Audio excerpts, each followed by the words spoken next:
Hello বন্ধুরা, career space YouTube চ্যানেলে আপনাদের সকলকে স্বাগত জানাই। আশা করি আপনারা সবাই ভালো আছেন। আজকে এই মুহূর্তে শিক্ষক নিয়োগ সংক্রান্ত যে সবচেয়ে গুরুত্বপূর্ণ আপডেট উঠে এসেছে, বিস্তারিত সেই সম্পর্কে আলোচনা করব।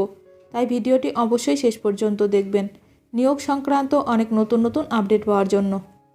যারা চ্যানেলে নতুন তারা চ্যানেলটিকে সাবস্ক্রাইব করে পাশে থাকা বেল বাটনে প্রেস করে অল নোটিফিকেশানটিকে অন করে রাখবেন, কারণ এমন ধরনের লেটেস্ট আপডেট নিয়ে এই চ্যানেলে সবসময় ভিডিও আপলোড করা হয়ে থাকে। এলো বড় আপডেট, 5298 শূন্যপদে শিক্ষক নিয়োগ করবে রাজ্য। চাকরিহারাদের ক্ষোভের মধ্যেই হবে নিয়োগ। এসএসসি মামলায় সুপ্রিম কোর্টের নির্দেশে চাকরি হারিয়েছেন প্রায় 26,000 জন। চাকরি ফেরতের দাবি নিয়ে চলছে আন্দোলন। এরই মধ্যে কিছুটা ভালো খবর সামনে এলো। শিক্ষক নিয়োগ বাতিলের মধ্যেই শিক্ষক নিয়োগ করতে চলেছে রাজ্য সরকার।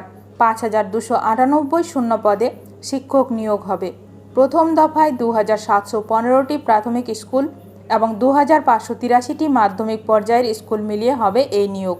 রাজ্যের সমস্ত স্কুলে স্পেশাল এডুকেশন টিচার নিয়োগের সবুজ সংকেত এসেছে।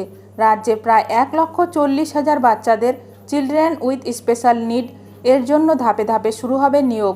2715টি প্রাথমিক স্কুল এবং 2583টি মাধ্যমিক পর্যায়ের স্কুল মিলিয়ে মোট 5298টি শূন্যপদে শিক্ষক নিয়োগ হবে প্রথম দফায়।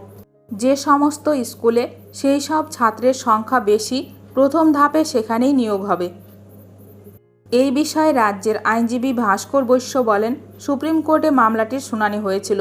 প্রতিটি রাজ্যের ক্ষেত্রেই এই নির্দেশিকা জারি করা হয়। সেই নির্দেশ মতো আমরা ধাপে ধাপে এই রাজ্যে নিয়োগ প্রক্রিয়া সম্পন্ন করব। যদিও গোটা বিষয় নিয়ে মামলাকারী পক্ষের আইনজীবী কল্লোল বসু জানান, ধাপে ধাপে নিয়োগ প্রক্রিয়া সম্পন্ন করা হলেও রাজ্যে নির্দিষ্টভাবে কত সংখ্যক শূন্যপদ রয়েছে তা কেন প্রকাশ করা হচ্ছে না।